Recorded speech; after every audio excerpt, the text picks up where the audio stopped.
I'm going to take Arizona by a field goal and say they make that happen. I've got the Rams and the under. Rams and under. Rams and under. Over or under? Rams, I owe you $10. Is that what it is? I'm going over. I owe you 10 right now, I think. Yo, yo, yo, what's up? It's Chris Simms Unbuttoned, and that was the great voice of, actually, it was me and Paul Burmeister, but his voice is great as well. So that was the wild card game. Yeah. I took the Cardinals on, I'm going to play the Rams, had a letdown after the bad Week 18 loss. I was severely wrong there. And what did we else we took? I had the under. You had the under. Yeah. And what was it at that time? Do you remember exactly? I don't remember. It was in the 40s, I think, Pete. And it was I'll be able to get to it here. Under that, I believe. I think the Rams and the under came through. Right. And I took the over with the Cardinals. Correct. Yes. Yeah. Damn, So I was wrong about that one. For a little bit of cash. 34. So I owe you 20 right now, maybe? I think it might be 30. It might be 30? I think the tab was 10. Stop asking Pete for the answer of everything. He's not the Wizard of Oz, okay? He's right. I mean, he's smart. But here we go. We're going to get this out of the way. Went right to it. We're getting it out of the way. I got a lot of cash This on is me. real cash. Okay. Real cash. In fact, I went to an ATM machine the other day. Yeah. There's one here in the building. Oh, I didn't even know that. Yeah. But I needed to get $400 out, right? Yep. And I like to always have a little cash. It gave me $400 in $10 bills. Oh, no. Yeah. So, Yeah. I mean, it's all good. It's still money. It counts. It's a but fat wad of cash here in you your pocket. go. So there all you in go. tens. All in tens. There's accept. $30. Of course you That's accept. nice. Who doesn't accept free money? I'm going to allow you to kind of keep it. Oh, you're going to keep it still there? Just go, okay, don't Yeah. worry. You can do it. Yeah. Yeah, the Sims household will be fine minus We can just $30. keep it there through the Olympics. All right, fine. So speaking of it, this is the Olympic set. This is the Olympic set, a.k.a. the Pro Football Talk set I do in the morning with Yeah. him and then with Florio, and then it has become the new Unbuttoned set here. It's a little tight. There are some right? things happening. Yeah, the proximity is tighter, for sure. Yes. And there's a sharp metal thing happening down there. Yeah, right between your crotch. It's always a yeah. good place Yeah, to have something I sharp know, and I metal know. right between your crotch. That's what we point this out Monday? No. He's not aware of his own crotch, so he didn't even realize it. I have no follow-up to that. Yeah, Other no, than you I don't. need to be aware. You need to be aware. I have the Of light my switch surroundings. on that metal thing by my crotch. And I so heard we had a light switch situation. I did. I knocked them off. Right. So Yeah. this podcast will be a little different. It's you and me. We're way too cozy right now. Yeah, and then I won't be able to control the clicker, from this setup. We'll show some plays behind us. So how's that but gonna I'm going to have work? to talk to Pete, talk to Kristen. Hey, rewind. Stop it here. Mm-hmm. We're going to have to do a little bit of that. But, so, I mean, this is something I learned this week. Yeah. Like, the building had to be changed over. Oh, my gosh. Not only for the Olympics and all the people that are here and the event itself, but, Yeah. apparently something technology-wise. I think a lot of something. Right, to match technology-wise. with China and how it goes. Yeah. That's why we had to kind of switch the studio, too, because the studio now is on Olympics China channel matchup, and I don't know Right. technology, so I I'm think just Pete's trying in to. a new control room as well. Yes, he is. We're Yeah. all playing an away game right now. Yeah. Sometimes you just got to make it go. You got to play on the road in the championship game every Think now and about then. everything that's going to come out of here for the Olympics. Holy cow. Most people are here. Yeah. For the Olympic coverage. That's a lot of on-air talent packed into this place. Most, except for one. The Holy One, Mike Tirico, will be there in China, and then he'll fly back to L.A. before the Super Bowl and do the pregame show with us. But yes, it's an amazing production. A lot's going to be happening. in the This next is couple some weeks. big building, and damn, we got a lot of people in it, and they're all worried about the Olympics, except for like 5 of us who are still on football. Well, speaking of football, I mean, Wednesdays are always fun because we're allowed to pick out kind of what mattered the most, what was the most interesting part of the past weekend, and sift through those storylines. Sure. We've never been in a spot, I don't remember, in the 3 years where everything that happened over the weekend was exciting. Right. Stakes were high, intensity was high, and 3 days later, it feels like it matters as much now as it did Monday morning. There's just so much to unpack, with all 4 games. First off, you had that the epic game on Sunday night, which is, I'll echo what I said on Monday. I don't think I've ever seen better quarterback play in a game. Oh I mean, my- I don't know. gosh. I know there's the Unbelievable. Brady Manning matchups, and we've seen a Yeah. lot of good quarterback play. I think what separates it for me after watching on film too is like the mental surgicalness, right? With just picking apart a defense, Yes. the unbelievable throws, and then, okay, draw it up in the dirt, backyard football. The Yeah. defense stopped us, but it doesn't really matter because I'll run around the was all pocket and there. run out of the pocket and still make it Yeah. happen. Yeah. That to me is where I put it over the top, where just there was so many plays where you go, The defense should win this play, and they didn't. They didn't. Because these two are that freaking good. Yeah. And that's where it was really, really special performance. I don't know if we've ever come out of a playoff weekend with this overwhelming feeling. Like, I can't get away from it. The quarterback play has been so high. Yeah. But the quarterback who's playing the best is done. Yeah. Can you think of a time where a quarterback was just excelling in that way, like Josh Allen, and he's the one that doesn't get to try and do it again Sunday? That's a good question. That's actually a really good question because, I mean, it was 9 touchdown passes in 2 games. The postseason record's 11. Right. Right. He's not going to get to play the next 2 games. Didn't throw a pick. And right. I'm not embellishing here. Can you pick out a bad moment? Not really. Not from the playoff run. Like a series where you're like, oh, my gosh. The series they got stopped in this game, they really were like, oh, we ran for 7 on first. And I'm counting the game against New England, too. Yeah, no, I know. There's nothing in that game.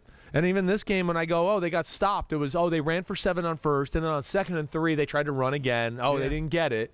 And then it was 3rd and 1, and they tried to run it, and they didn't get it. Right. And that's how they had a punt. But it was never like, they blew it there. Allen missed somebody, or Mahomes missed somebody here, or whatever. Right. That's where it was amazing. Yeah. There was just very little mistakes, questionable decisions, throws, whatever.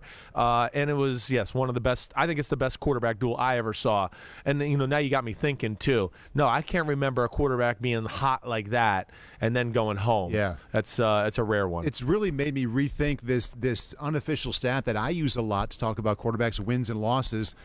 I don't know. Like I've got to rethink even throwing that out anecdotally when I give a quarterback credit for, well, he's 5-0 in the playoffs, or I don't remember a quarterback playing as well as Josh Allen played. No. And now that's where you got to be careful about it. 0-4 the divisional weekend this year. Right.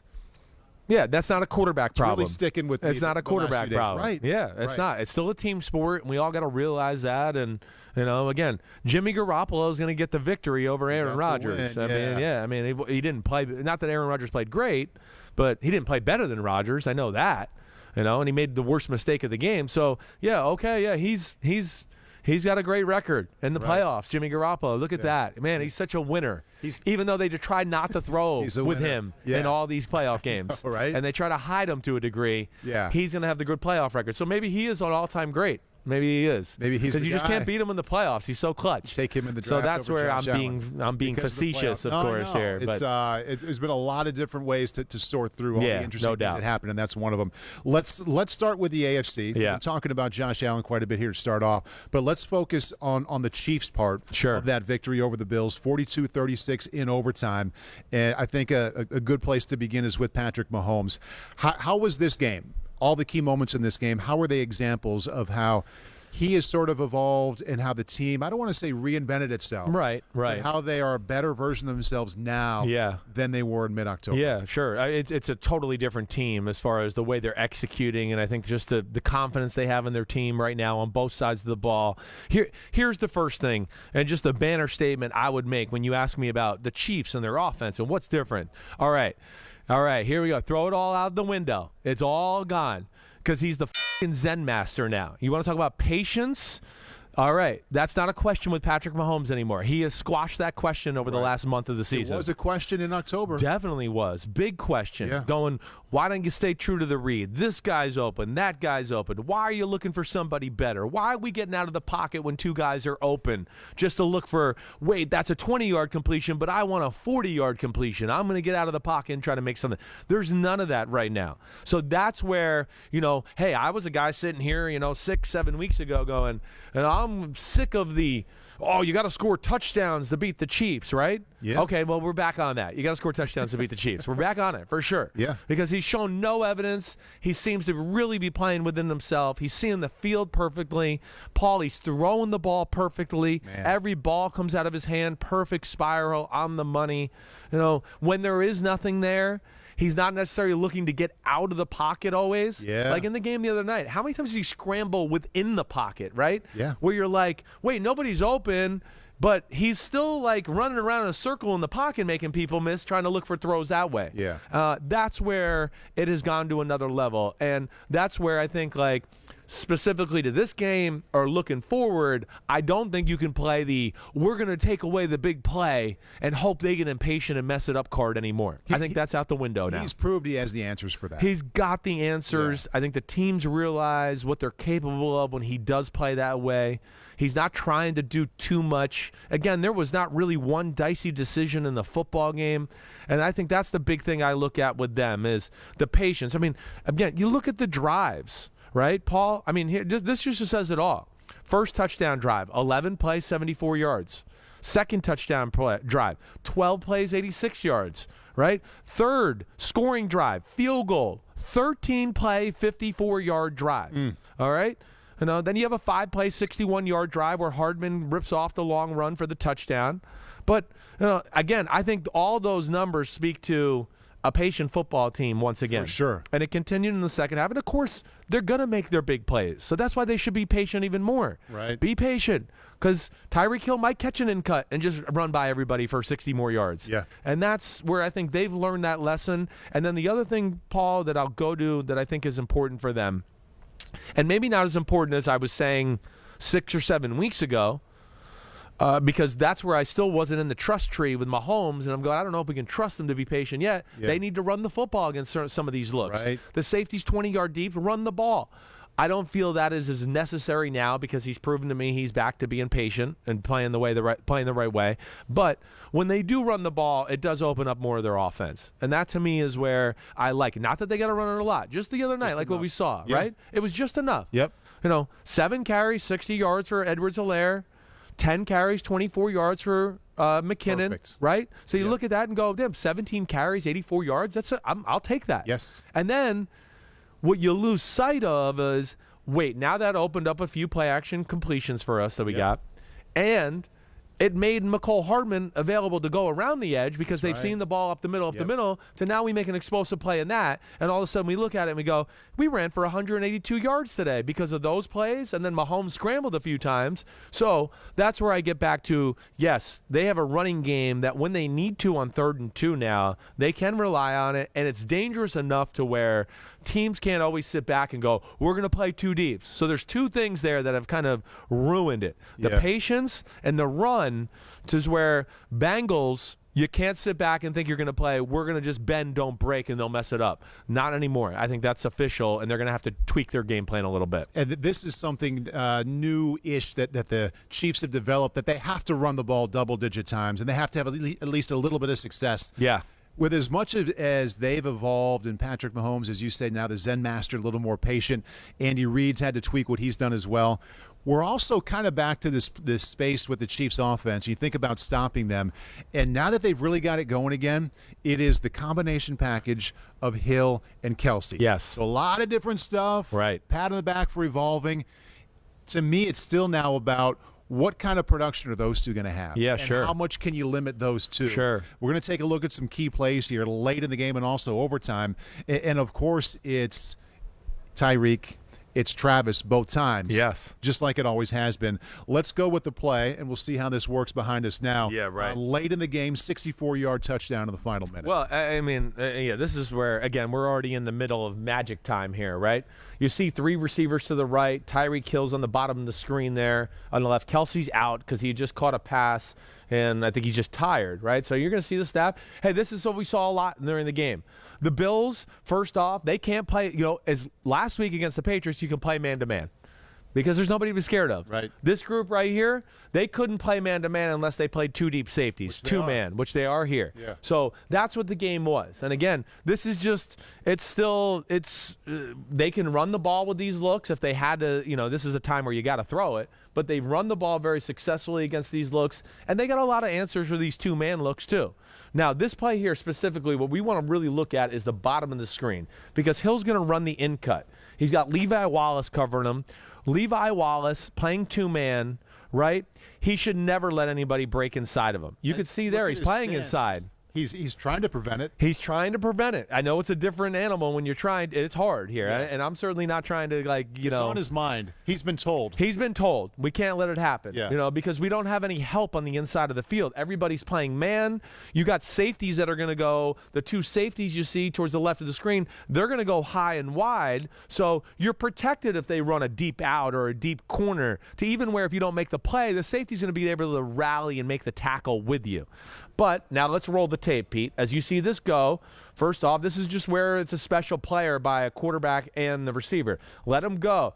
See here, he's still playing inside. But now the speed of Hill takes into effect. Doesn't really even give him much of a move. Because he did have to go with the outside release. He had to go. Yes, he did. He went with the outside release. Hill did everything right. This is where just freak show talent comes in. And I'll say this, to Levi Wallace, with him, he's probably thinking, man, I've played this coverage all year. Very few times has anybody run an in-breaking route, right? A lot of the times when you play this type of coverage, teams try to push you in and then they break out.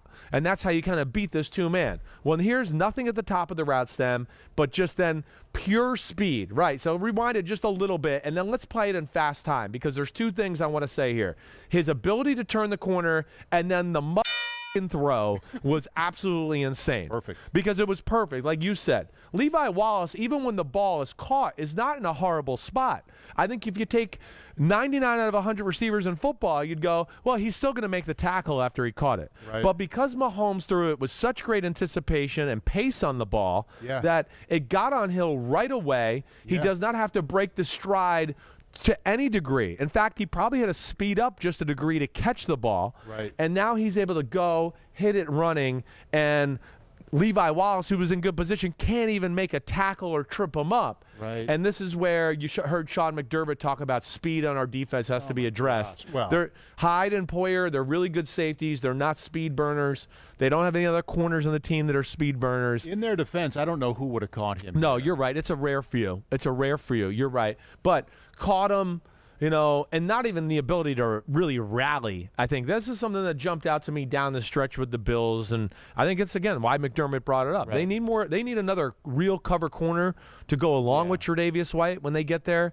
because, hey, you're in the AFC. Right. Last time I checked, quarterbacks and weapons are at a plethora. Good, right? Right. Yeah. So you got to have that to combat some of these teams if you want to get to the Super Bowl. That play was a really good example of, for as many things that we can be excited about for championship weekend and anticipate maybe with the Super Bowl, it might come down to, if these are all close games, would you be at all surprised if the Chiefs won it all because of Tyreek Hill's speed on 4 or 5 plays? Not at all. It is that good. As much as we expect it, like I'm watching that play, and the anticipation and accuracy from Mahomes were great. Yeah. But that was because the fastest player in the NFL caught the ball in stride. Hey, nobody relies on the Jimmies and the Joes more than that team in red we just saw there. Yeah. And that's why they're dangerous. They're coached well, but then they got a few guys where you just go, we could do everything perfect, and they're still going to get Travis Kelce and Hill, they're still going to go off.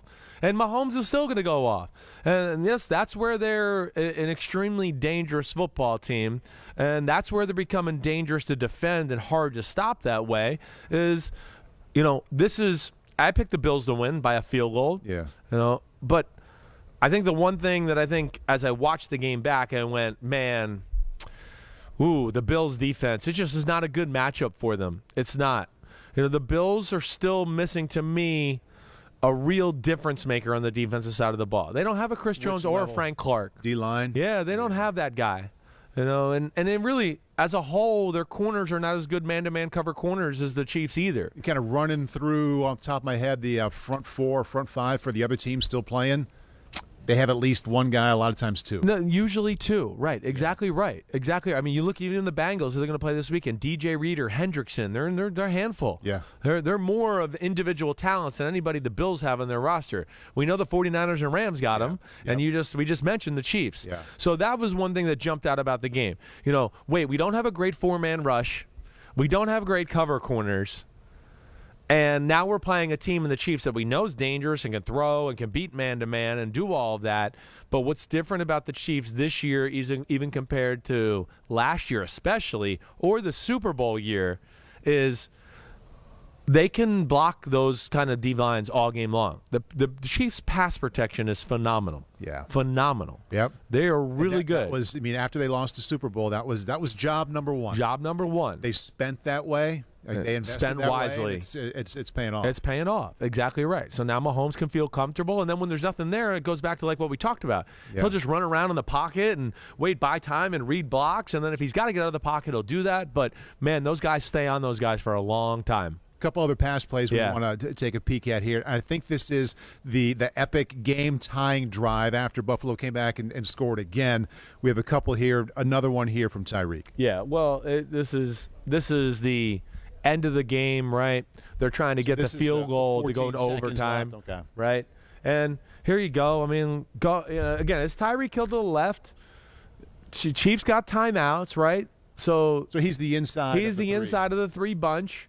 Again, I don't have a severe problem with what the Bills are doing here. Extremely soft. It is extremely soft. I don't know why they're so worried about protecting the sideline with 13 seconds left and 3 timeouts. It doesn't really matter. It doesn't matter. There's only so many plays they can run in 13 seconds. They're going to have a timeout for all of them. I don't know why we have to worry about 20-yard routes or anything like that. Go ahead, Pete. Say that again in my ear.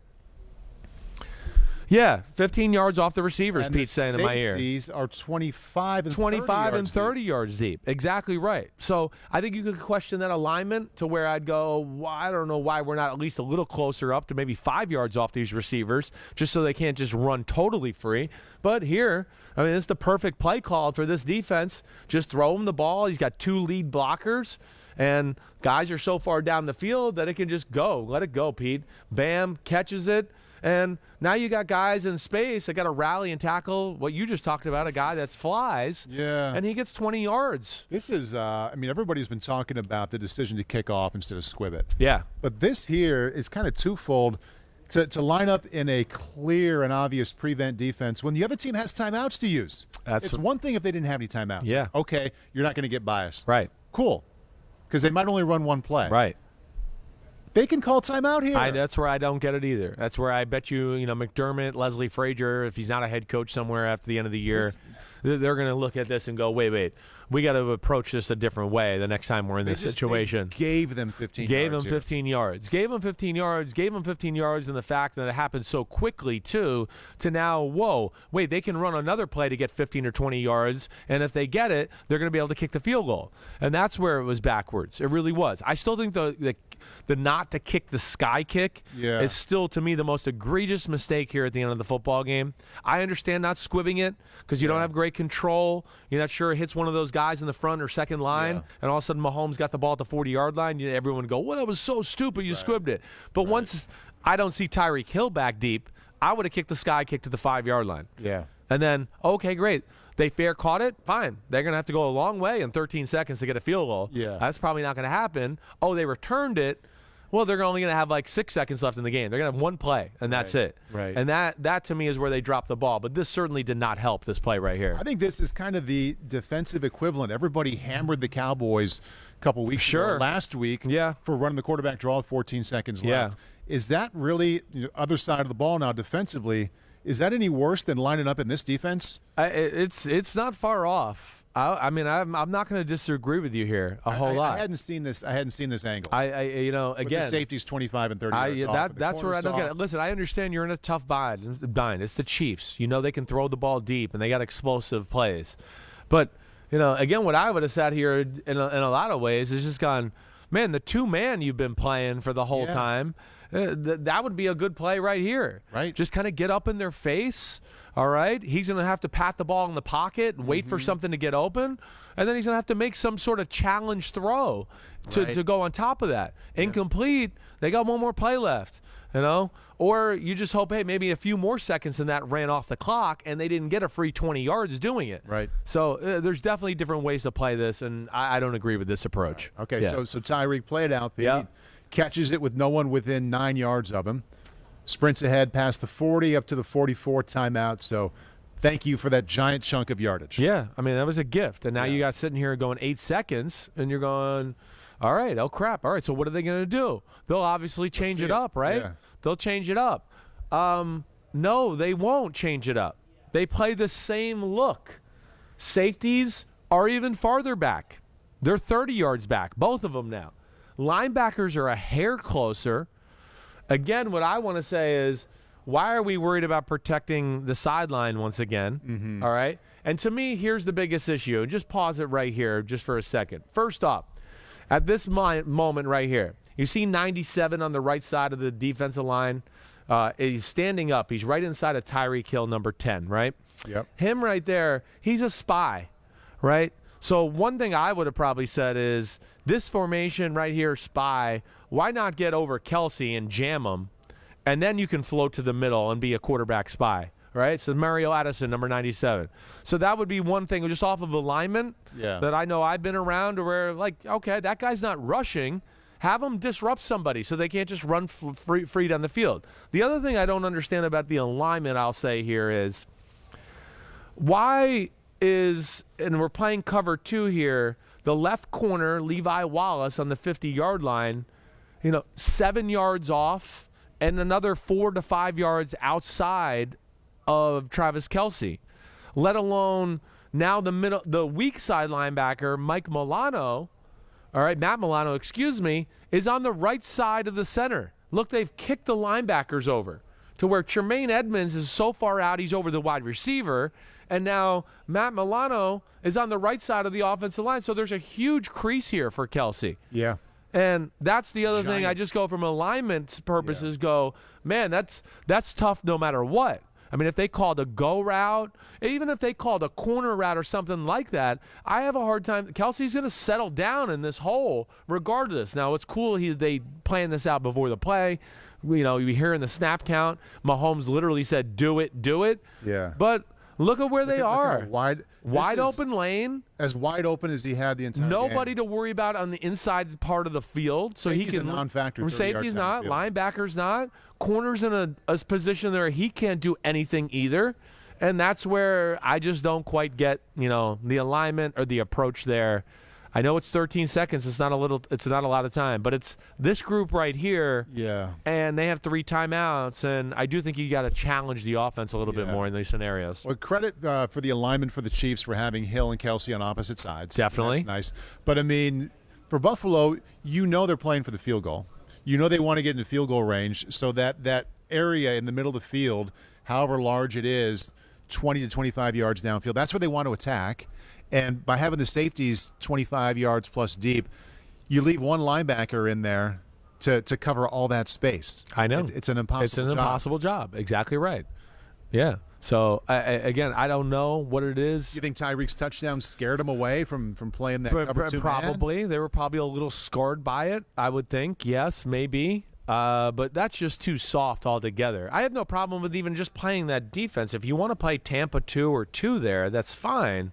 But to give that type of access. But the 2, meaning the 2 deep safeties, need to be a factor. They don't need to be that deep. Right. Right. Or, again, find a 3 down front, play your Tampa 2, and line up another DB in the middle of the 2 safeties. So now you got 3 across up there, you got a 3-man rush, and you still got 4 guys underneath. There's a lot of different ways they could do it, but don't do it that way, I guess, is our point here. I have a question I want to ask about the Kansas City defense. Yeah. This one comes in from @NeilWatches PFT. You always say the Bills only have Diggs and Allen and basically no other potent weapons. Was Gabriel Davis's night more because Spags gave so much attention to Diggs? It's a good question, and when I turned on the film, I expected that, but no, they treated Diggs like he was a normal guy. The game just fell in place for Gabriel Davis. I mean, again, Gabriel Davis is good. There's no doubt he's good, right? But it fell right in the sense of, let's say his second touchdown pass, the one where he makes Hughes fall down, kind of breaks his ankles. Diggs was the first read. They kind of played a defense where the middle of the field, the middle post wasn't open. It kind of just led to him that way. The last touchdown with 13 seconds left or 14 seconds left, whatever it was, they did double Diggs on that play. One of the few plays all game, they doubled him there. They doubled him. They didn't play their alignment right as far as a split safety defense. The guy covering Davis was on the outside edge, Right. and he's running a post with a split safety defense. He didn't even have to make a move. He just had to run straight. So, and that's where you would go against that type of defense. So that fell right for him. Right. The big play action bomb.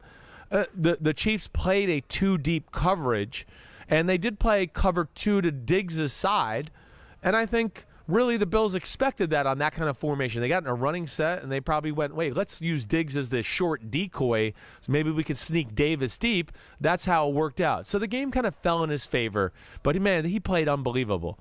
I mean, what can you say about it? He made not only those catches, but a number of other tight contested catches. He was tough. He's really good. Hopefully he will be more of a part of their offense next year consistently throughout the year. I think that solidified it. What he did at the end of the season, everything there, he'll be the number 2 guy there. And like I said, I hope they get another weapon, another speed guy to go along with him and Diggs. Yeah. Then you got everything you need. Go along well with that commitment they had later in the season to get a lot more running attempts. Kind of appears Brian Dable won't be there. Certainly would be a Doesn't giant seem bonus like if he it. is. Let's focus a little more on the Cincinnati against Kansas City game coming up. With still thinking about the Kansas City defense, and also acknowledge the fact they just played. They played in early January, week 17, right? And the Bengals won a shootout. Yep. Spagnuolo, KC defensive coordinator, played a lot of man in that game, sprinkled in a little bit of zone. You think it should be closer to the other way around this time? Yes, I do. First off, they played a decent amount of man in this game. Because, again, I don't think they're overly scared of the speed of the Bills at the receiver position, like I've always tried to say all year long. Nobody's going, oh, no, Emmanuel Sanders, we can't run with him, or Cole Beasley. They're good players. Again, I'm not trying to disrespect. They're just not the type that scare you. And especially if you're a team that plays man-to-man, they just go, well, we can play man against this group. Yeah. You better be careful. Diggs is good. We know that. But I do think they dropped the ball.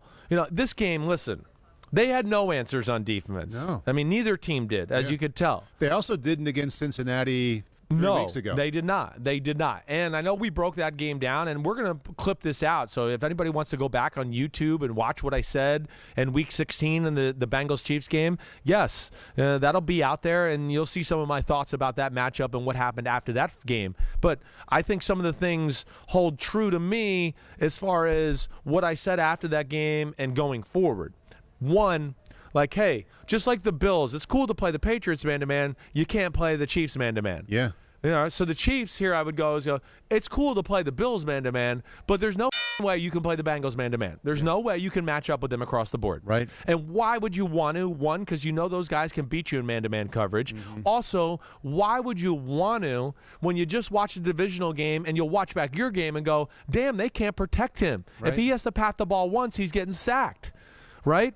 And the Titans never played man other than like 1 or 2 plays in the game. And they got their ass burnt one time doing it. Yeah. So that's where I would look at the Chiefs and go, you are absolutely crazy if you try to play man and live in that world against the Bengals. Yeah. One, Chase, Higgins, Boyd, somebody's going to win. Tight end and running back, too. And them, too. Exactly right.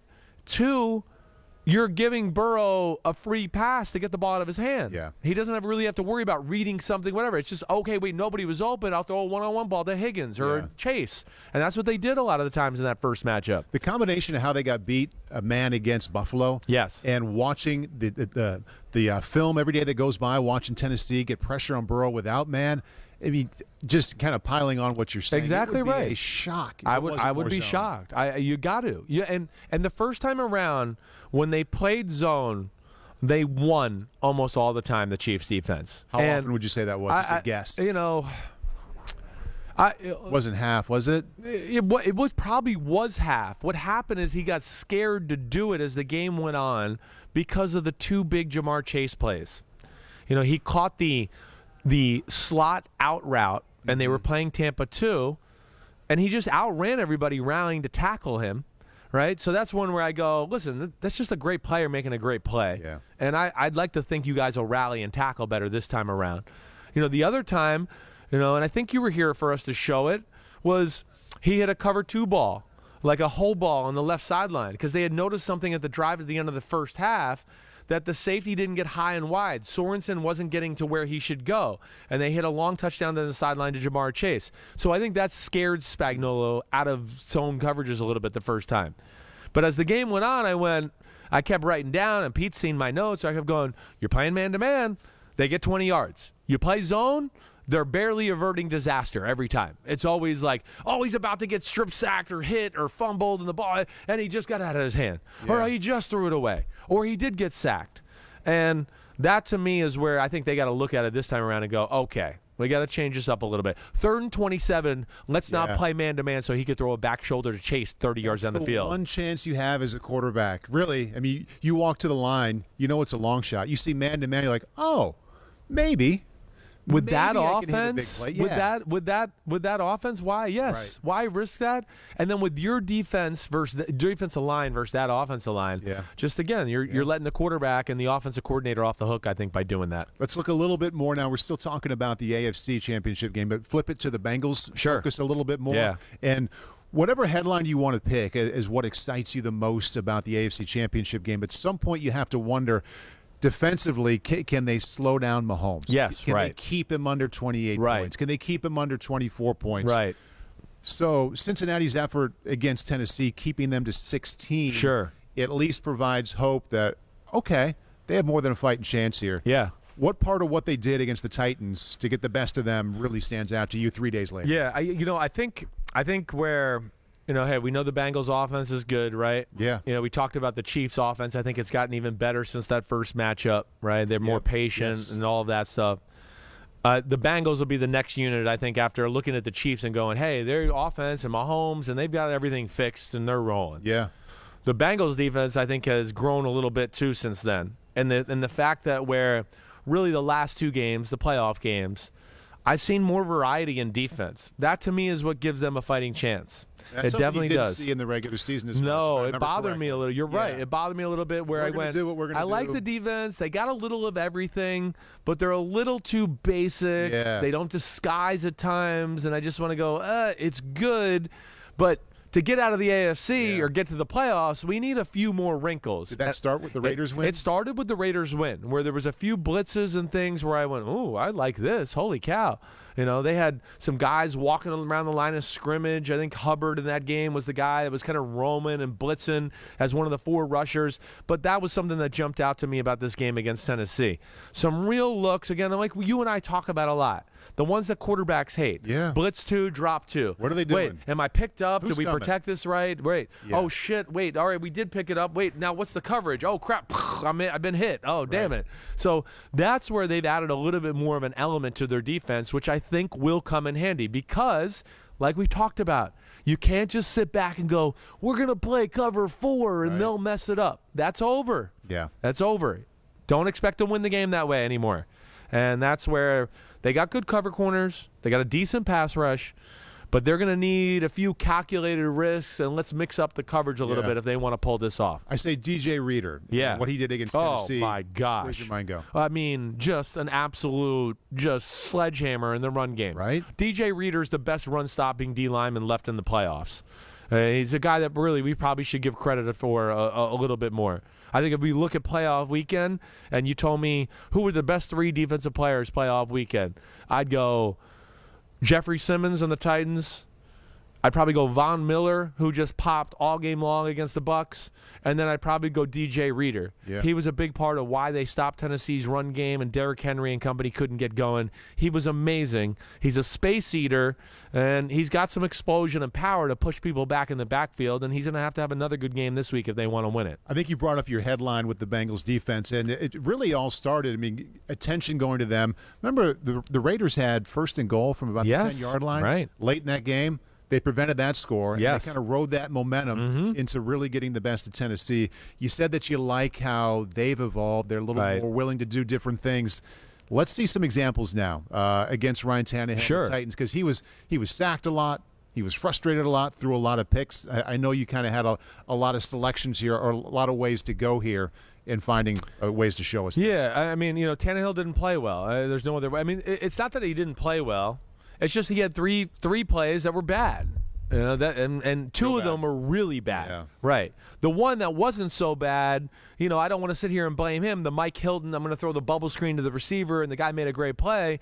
I'm not going to totally blame Tannehill there, but that was bad in the fact that it was 16-6, and they drove down the field, and there you go. You're going to have a chance to get points or something there at the 20-yard line, and they didn't get it. Right. So it really came back to bite them in the ass. But I do think again, here, look at this alignment, Paul.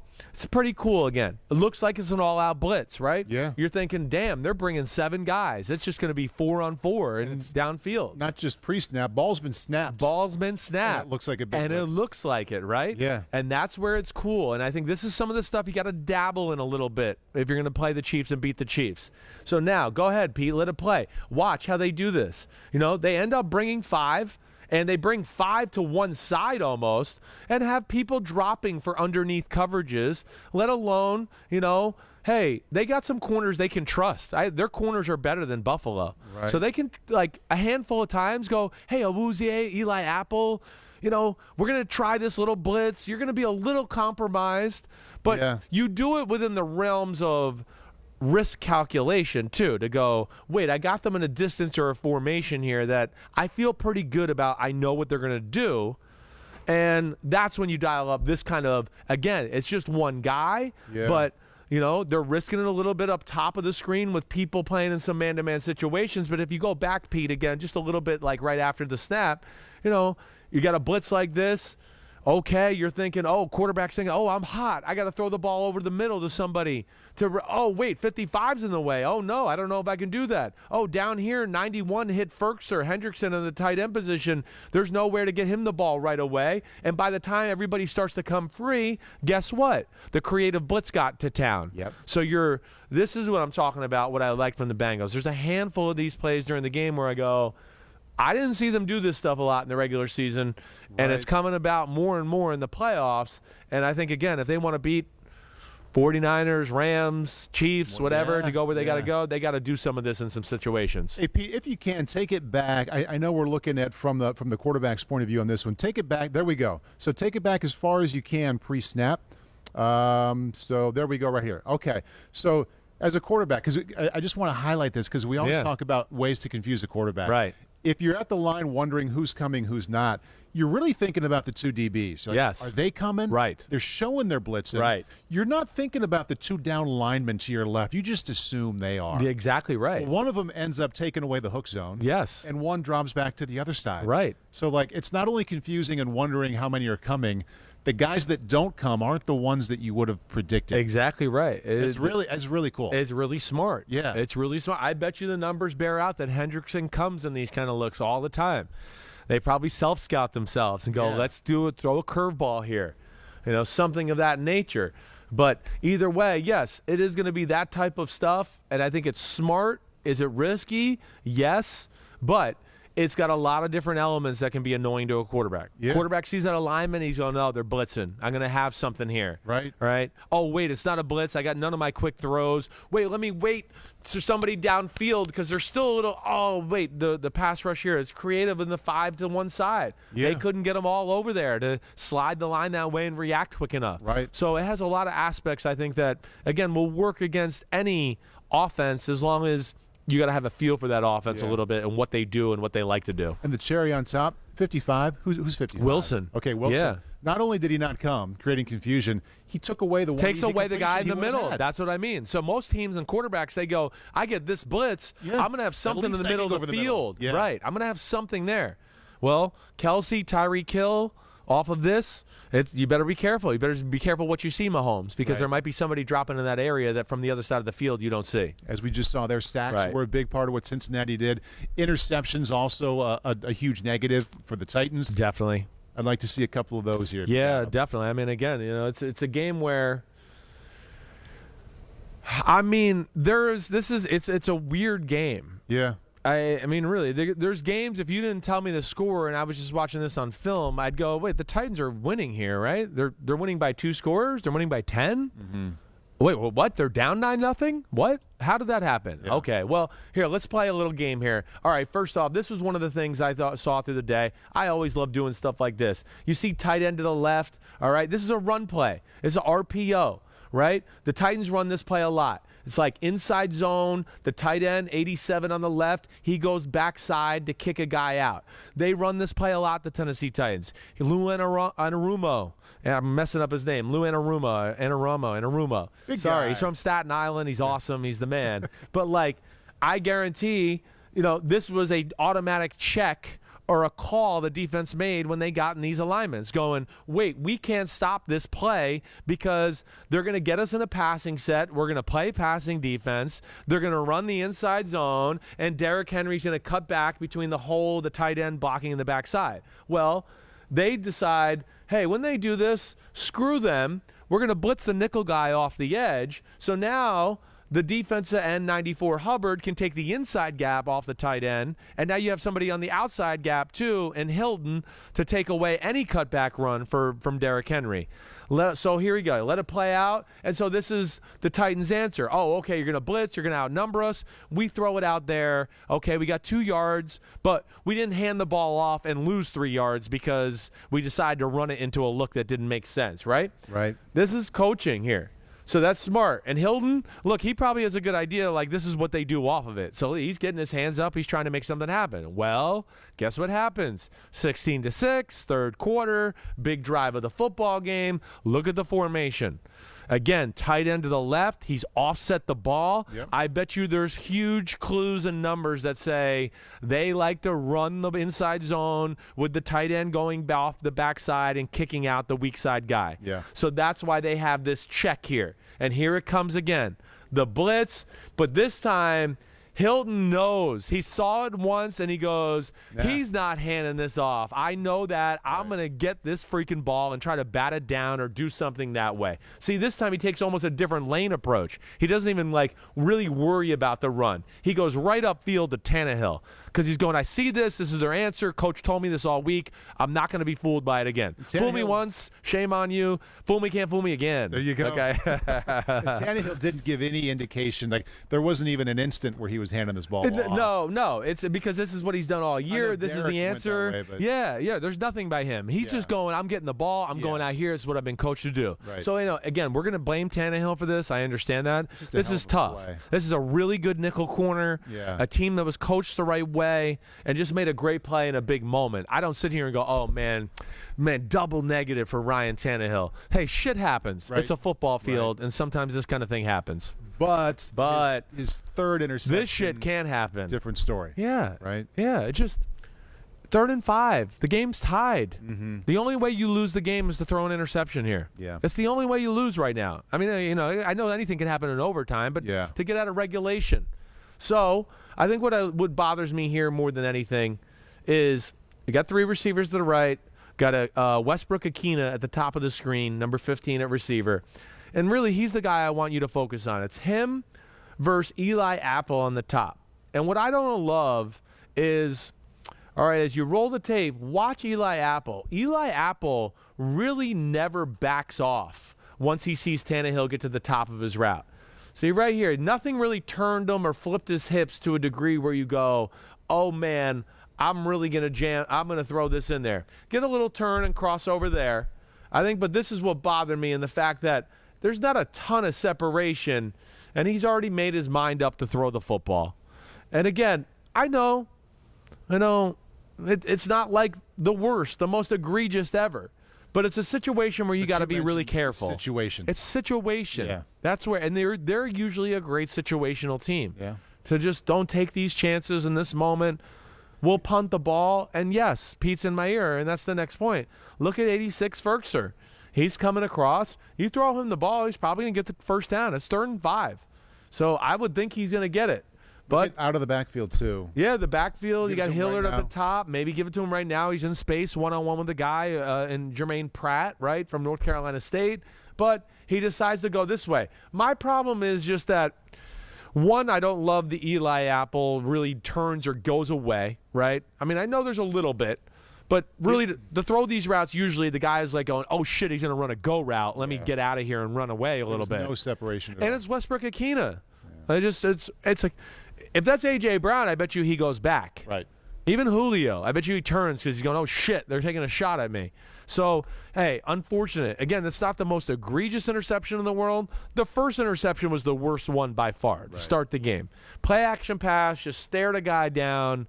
Never really looked at the safety Bates in the middle of the field. That was the worst. But as far as timing was concerned, this was the worst. And, of course, after this, it was Burrow to Chase and the deep out, and it was game over. Speaking of Burrow to Chase, we got to spend a little bit of time with that Bengals offense. And a little bit ago, before we kind of turned our attention to the Bengals, you talked about how Kansas City just cannot get caught playing too much man against these receivers. Right. They also throw to the tight end and running back. Yeah. So Tennessee did play some man, and it cost them. It did. This is where I got, you got to be buyer beware with this group playing man-to-man. One, Burrow's smart. He's accurate. Yeah. 50-50 balls are not 50-50 balls with these group of receivers, right? Yep. Like we talk about all the time. And then, like what I want to go is just like the protection problems we've already talked about. And then it's a group, and especially the one guy who might be the only guy that can like compete with number 10 in Kansas City to go, he might be the most dangerous receiver in football. Yeah. This guy can catch a 7-yard slant and go 90 yards to the house. Yeah. So why do we want to go, do it. Do it. We dare you to do it. We dare you. Not a smart game. This is one of the defensive calls the whole game that I don't understand. They played a perfect style. They played zone coverages. They passed things off. And the front four got there a lot. Yeah. I mean, this is one of the only plays of the first half. This and a check down to Mixon, and they got 9 points in the first half. Yeah. But this was a huge part, and this is one right here where you could have flipped field position and who knows what happens. But they decide to bring the all-out blitz on the 11-yard line. And it's an obvious all-out blitz. There's Look no here. confusion here. It isn't. There's nobody that looks like, he might be dropping out or going the other way. And the back end, they are clearly showing that they're playing It's man. the look we talk about. It's just the picket fence, 4-across look, right? So now they call a great play. We're going to throw the ball out here to Chase and get somebody out there to kick somebody out, and you try to make a move. So go ahead, let it roll. But this is where I would go, Kansas City, you're crazy if you play this type of defense against this group here. I mean, again, they just played throw it to this guy, and he's going to make somebody miss. And let's see if they continue to want to play this defense and gamble like this. It's a stay route. I mean, it's a stay route. This was their adjustment to this blitz. So just get him in the quick and space, and let's see where he goes. And go ahead, let it roll, Pete. So there he is. I mean, it's a 1-yard route. He caught the ball 1 yard down the field. And I don't know. I mean, he's every bit as dangerous as Hill. Right. And here we go. I don't know why he didn't keep running straight. I think he should have kept running straight. It's a phenomenal play by Amani Hooker. It really was. Hill would have been gone. Probably. Hill's probably got a little bit more speed for sure, but it's not far off. The thing that's different about him is, I think it's really close. He just makes it look easier. Yeah. But like I'm agree with you. I think Hill probably maybe gets at least a few more yards. But the point is what we said. Right. You better watch playing this kind of defense against the Bengals. And Kansas City did this too much the first time around, and they got burned. And here's another element you got to worry about. Yeah. And I would think even with this a week like this, they're going to have 2 or 3 other plays ready for this look here to go, here's another receiver screen or some else type of thing that's cute to get a guy the ball and gash you in the all-out blitz look. Lot to like about Cincinnati going up against that Chiefs defense with Burrow and all those weapons. I think you also have to be concerned about the Bengals offensive line. Definitely. Against the Chiefs D-line. Yeah. When you set your mind on that part of the matchup, what do you think? Well, it's scary to me. I go back to what I said a few minutes ago where I just go, I've never seen a team or an offense that got to the Super Bowl that looked like that in a divisional round. Just going to say it. Again, I'm not saying they can't do it. Right. I'm not rooting against them or anything like that. Cause for concern. I have a hard time going back. I am a historian. I am the psycho that's watched all these games like back and forth 1,000,000 times over the years. And I just don't remember, like the closest resemblance I can remember, and again, this is a passing football team too, is like maybe the Steelers in 2008.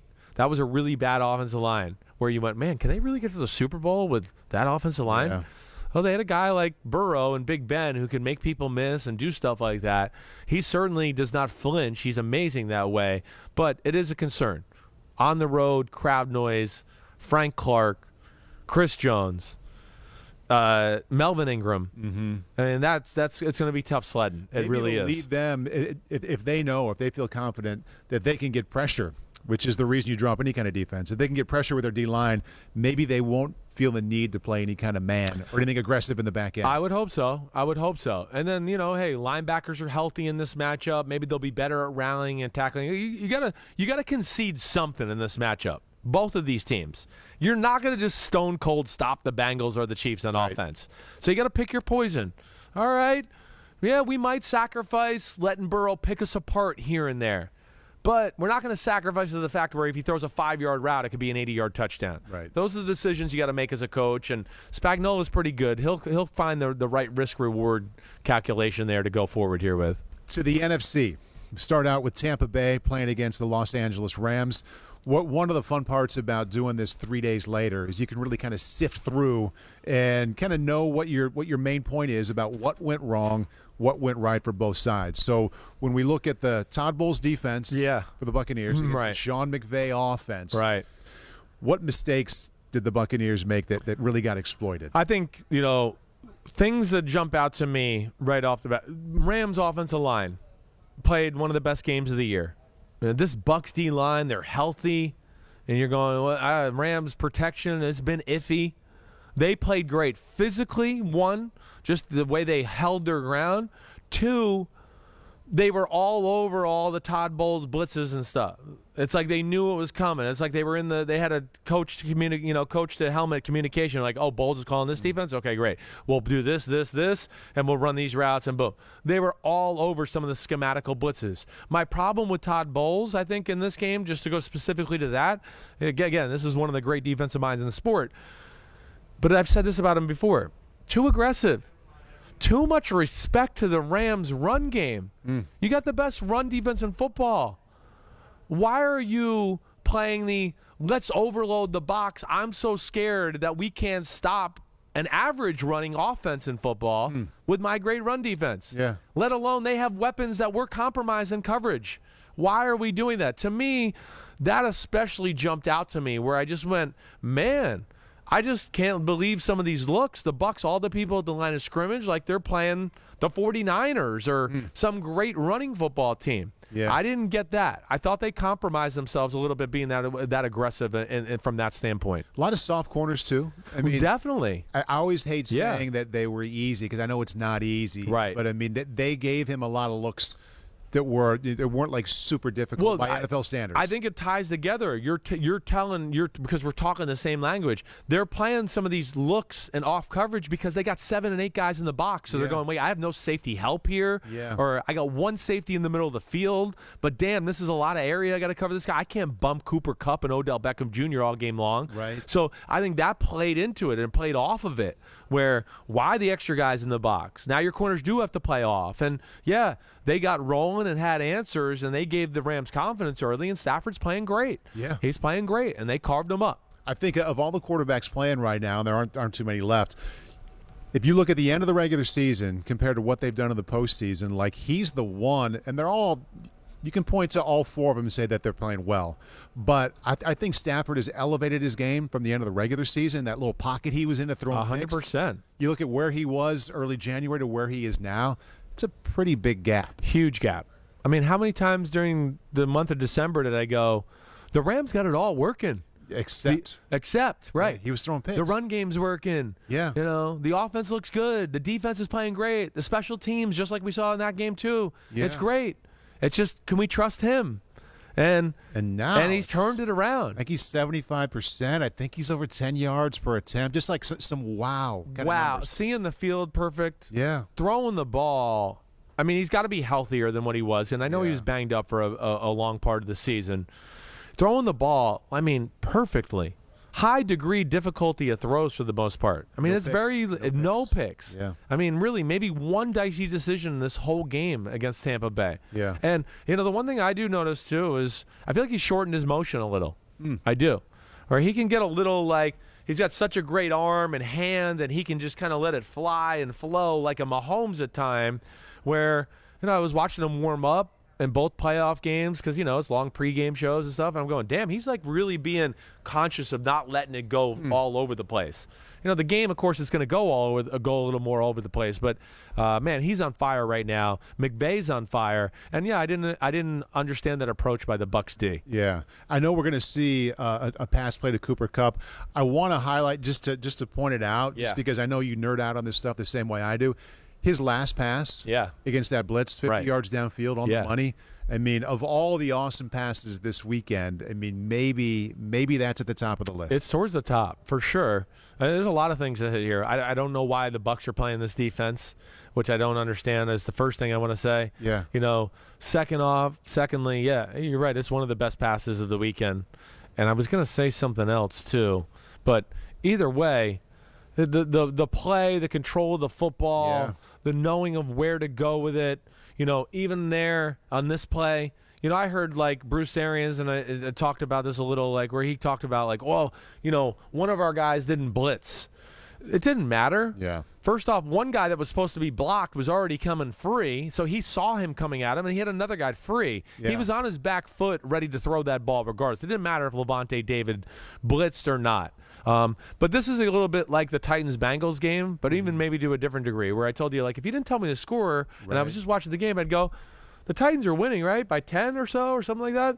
This is one of those games where if you didn't tell me the score or you didn't show me the turnovers, I'd go, so the Rams are up by 4 touchdowns, right? They're up by 30? Yeah. They're killing them on both sides of the ball. And they were for a while. They were killing them. Yeah. I've never seen a 3-point game where one team kicked the shit out of the other team so badly. No. It was unreal. Yeah. All right, so let's get to a play here. Okay, I think this is the Buccaneers not paying enough attention to Cooper Kupp. It's all of it. It's here. It's the first or second drive of the game. Hard to believe those words come out of my mouth. Well, no Cooper Kupp, and then what are we doing? We're playing the Rams like this is the greatest run team in the history of football. Like 8 guys at the line of scrimmage? What the is the point of paying Vita Vea and Sue and Barrett? And if you're not going to put a little pressure, on these guys as far as what they do there. But, yes, here we go. All right, so now you're committed. Oh, we're going to stop the run. We're going to stop the run. All right, well, there we go. Great. You stop the run. Look at Cooper Kupp on the left. Free release. Nobody touching him. And now he's got the whole middle of the field with a safety who's really playing zone coverage. This is a 3-deep zone. And they got all the space in the world. Look at Matthew Stafford right now. He's just going, holy shit, is this real? Is he really this f***ing open? Oh, my gosh. Boom. I mean, these are some of the looks they got on early on in the game where I would have took the other approach. I would have gone, I'm going to play cover 2 and stop it. And I want to see if Akers and Sony Michel and everybody, maybe we're outnumbered in the box, but I want to see you can actually run it against our group. Right. I would have gone the other way around. Because the one thing, even though there's tweaks for everybody on both sides of the ball in the playoffs, one thing they're going to try and do is get Cooper Kupp a dozen catches. No doubt. That's happening. The one thing that they're good and can really kill you with is explosive plays in the pass game. Yeah. I mean, that's what they are the whole year. Right. I give McVay credit. He's always patient with the run. It's the 25th ranked run offense in football. Why are we playing it like it's again, the 93 Cowboys here? Yeah. That's where I don't get that. Defensively for the Rams. Right. We've talked a lot about how teams, some of them have to blitz, some of them don't with their D-line. I thought their D-line, no surprise, a lot of money, a lot of big names up there. D-line showed up. D-line showed up. Big time. Bigger than what I would have expected. I didn't expect that. I would say I think exceeded expectations counts. That's fair. You talk about 2 D-lines that got stars on them. Well, the Hollywood stars showed up a lot more than the Tampa stars. I'll say that. Yeah. Again, they did everything we talk about when you want to disrupt Brady or any great offense. Is it 4? Is it 5? Is somebody dropping? Who is blitzing? The Rams, they pressure with 5 maybe more than most teams. Because they got 5 freaks and they just want to get you 5 guys and they believe in their ability to play zones with 1 less guy and break your team down and still have the guys in the right way. But to me, that was the key to the game. Von Miller, like you heard me say earlier, he was the best defensive player in football this weekend other than Jeffrey Simmons. He was everywhere, run game included. I mean, he dominated these tackles. But, yes, I think it's across the board where I was just shocked. It was an ass whooping from everybody. There was other healthy guys on the Bucs O-line. Right. I mean, Donovan Smith at left tackle, he got his ass whooped a bunch of times too. It was just, that's where I was surprised. I think I look at the game and then go, the Bucs came out running the football and got away from it way too quickly. Should have done it more. Right. They had a clear advantage, but they got down 10-0 and they panicked and they stopped running it. And it took away a big part of their offense and got them in a game where the Rams were like, wait, can we sign up for you're going to throw the ball 50 times? Because that's what we're built for. Right. I mean, they played right into their hands that way. So I thought they panicked a little early that way. And within the early pressure, as we talked about, and we're going to talk about another quarterback in the next game, it made Brady jumpy. You know, he gets flinchy and starts bobbing his head and, and oh wait, first read, he's not open. Let me just get the ball to the check down. Yeah. There was some of that going on. His body, like it changes after the first guy's not there. No doubt, no doubt. In a game like this too, where he did not feel comfortable, right. He was definitely jumpy, and there was definitely a few plays where I go, well, the protection's not bad here. You could get to read 2 or 3, but he'd been hit a few plays before that or pressured the last 2 or 3 times he dropped back, to then he goes, well, I don't know if I got the time. Let me just get it out. Yeah. And that's what the Rams do to you. They f up the internal clock of a quarterback, and they definitely did that on Sunday. We've talked so much about each one of these defenses that we've addressed so far. Yeah. How much man did they play? How much zone did they play? What should the mix be? Man against zone, what did the Rams do? They played more man, I felt, in this game than I've seen them play. Which I wasn't sure how they were going to approach that, but I think a little bit because they just went, wait, we're pretty good in the secondary. We think our 5 can get there, right? Or the 4 with a little creativity can get there to where you guys don't have to cover forever.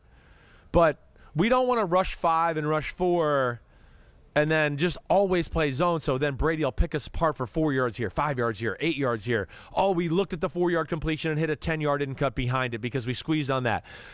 That's to me what I thought was a little bit of the unexpected or brilliant part. I thought the Rams were going to still try to play zones and just have people dropping in the right areas, but played some man and, made Brady have to make some throws with people bearing down on them. I thought that was a cool thing they did, and I think that translates to a little bit what they're going to have to do in this one coming up, against the 49ers. Because this is a different animal. Now they got to shift from get after Brady to, wait, we got to hunker down and stop the run game of the 49ers. Yeah.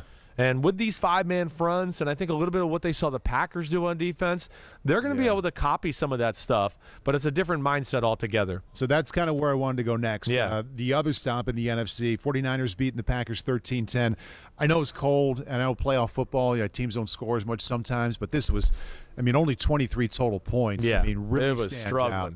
What can they learn, they being the Rams defensively, what can they learn from watching the Green Bay defense and the success they had against the Niners' run-based offense? Yeah, the one thing, the Packers played their best defensive game of the year. That's where it's a shame. Yeah. It really is. They played as good as they've played in any other game the whole year. I've always been a little bit one to question their physicality against really good running teams. They brought it. Joe Barry, defensive coordinator, he should be proud of what he coached and the way his players reacted to his plan. They smash-mouthed a 49er run game where you heard Troy Aikman and Buck early in the game. Shanahan told us they would like to run the ball 40-plus times tonight. Yeah. 40? What? Yeah, well, the Packers were ready for that, and they had to go to plan B a little bit. They got to close to 30, but they couldn't go 40 because they just weren't having enough success. But that's where I get into that 5-man front again. A lot of 5-man fronts from the Packers. 5-man fronts, even sometimes with, 5-man fronts and the outside guy never being leveraged. Was that new for them? They dabble in that. This was a every down, and you could tell there was specific thought to how they were playing it. So, hey, 4 down front, maybe 1 linebacker's on one line of the scrimmage. You got your middle linebacker, and usually your weak side linebacker's in the box, right, with that other middle linebacker. So you got a 5-man front. They did things where, 4 down front, linebacker on the end of the line of scrimmage to the tight end side, middle linebacker right in the middle, and then the weak side linebacker, instead of being in that, guard tackle gap or the guard center gap, they moved him outside, on the edge of the tackle, or if there was a receiver in a tight split, almost head up with him. So they go like, you're not going to run toss crack on us and smash us in there, and now we're all stuck inside. So they had linemen in the middle to stop the inside run game, but did a good job of going, wait, we're going to be able to protect the edges, and you're not going to toss the ball to Deebo Samuel and run around free on us either. And that was things that I look at and go, I think the Rams can replicate that. Yeah, it seems like something that is so logical when you think about what the Niners want to do. I mean, do they have the linebackers to personnel-wise to do that and succeed? Because they do. If you watch that 3 times, you're like, damn, I'm going to do that. I can do that. What you got to be able to do with it is now we got our run fits, and now we're playing this. But now when Shanahan runs his little play action and wants to hit Deebo over the middle, all that, do we have the people there to defend it? Yeah. And that's where you got to be able to tie it together and make sure you get people there too. Because you play those fronts, you better have somebody, once they say set hut, and you realize, okay, it's not the outside run, kind of floating back to the middle of the field, because Kittle or Deebo Samuel are going to be there. And that's where they want to throw the football. We know that. We've broken that down how many times during the year? The spray chart of the Garoppolo 49ers offense. So with the Rams, specifically to that matchup, they like to do their down fronts and have Floyd and Von Miller on the edge, right? I think you play those type of fronts, but you're going to have one guy more times than not, hey, it's a play action, flow back to the middle linebacker position. Try to get him to be another body, eat some space up, get your hands up so they can't throw one of those pop slants off a play action pass that kill us so much. Right. That makes sense. Absolutely, it makes sense. Yeah. I'd like to see the Green Bay run defense doing well. It was a great description of how their linebackers Thank you. were playing. I tried. Yeah. I'd like to actually see a little bit. Yeah, and this is one here again where maybe that linebacker isn't as kicked up, but you see the 5-man front. You see Gary at the top, or I think that might be Za'Darius at the top of the screen on the outside edge of Trent Williams. A significant amount out there, too, to where it's going to be hard to get outside of him. Here on the bottom of the screen, you got Gary, who's, about head up with the receiver, right? Deebo Samuel there, maybe slightly on the edge of the inside, but not to the point where Deebo's just going to be able to smash him down with momentum and get him stuck there. You could see there, right as the snap goes, okay, his step goes outside, and he makes sure he doesn't get leveraged by the 2 tight ends here. Oh, that's 50, excuse me. But they have secondary guys here right off the bat that attack the edge and don't let anything outside. So this isn't specifically as much to the running alignment as maybe I explained to the other ones there. But you see there again, they have people on the outside ready for any sort of toss or outside play to where they can get creased around the edge. And then, of course, the bodies are the inside to stop the running game. And there's probably a clip or two that I probably also should have picked out that might have shown the alignment exactly the way I wanted to show it. Because, what I really wanted to show, it's a little harder with this one, but where, it's like Deebo Samuel extended out a little, right? He's out here at the normal wide receiver position here at the bottom of the screen instead of standing up. And then they had the 2 guys on the line of scrimmage outside the tight ends or the tackles or whoever it may be to stop it that way. This is a little more of a condensed front. Doesn't explain my picture as much. I picked the wrong play. I'm an idiot for that. But you guys got my point. Yeah. The point is Pete says blame me. Nah, it wasn't. That's a good friend we had the teammate. Plays picked. Yeah. And I was like, yeah, this is a good one. But there was one other one I should have picked that I think would have explained more what I'm talking about. I want to keep it with this theme because just like the Rams, no matter what kind of little tweaks they're doing, they're going to throw to Cooper Kupp. The Niners, no matter what the formations and motions are, they're going to run the ball. One of the most popular stats this week is the fact that the 49ers have beaten the Rams 6 consecutive times. Right. Last 4 games against the Rams, they've run the ball at least 30 times. Anytime a team is running at 30-plus, it's at least a close game, if not a game that they're winning. They're running for 122, 112, 156, 135 last 4 games against them. So that's coming. How do you think that part of the game is going to go? They have to change the approach. Here's 2 things that I think work for a little bit more for the Rams. They are totally healthy and greased up on the offensive line. I think even in the first matchup this year, A'Shawn Robinson wasn't healthy, and even in the second matchup, I think he was just getting back in the fold, so he wasn't totally. He's their best space eater. So the fact that he's healthy and rolling here a little bit, that does help him. So now you talk about him, Gaines, number 91. and Aaron Donald is your 3 interior guys with Floyd and Von Miller outside, you go, okay, it's a little different animal than what the 49ers have had to deal with. I do think they've totally grasped onto the Raheem Morris scheme here. That's the other thing I would look at. But my big thing would be this, let alone, hey, yeah, they're healthier, and I think they're better than what they were. You absolutely have to sell out to stop the run on first and second down. Yeah. A little bit like the Packers did in this football game. They got into it where you're not going to beat us with the run. If you win, it's going to be Jimmy Garoppolo having to make a few big plays. And in fact, they didn't run.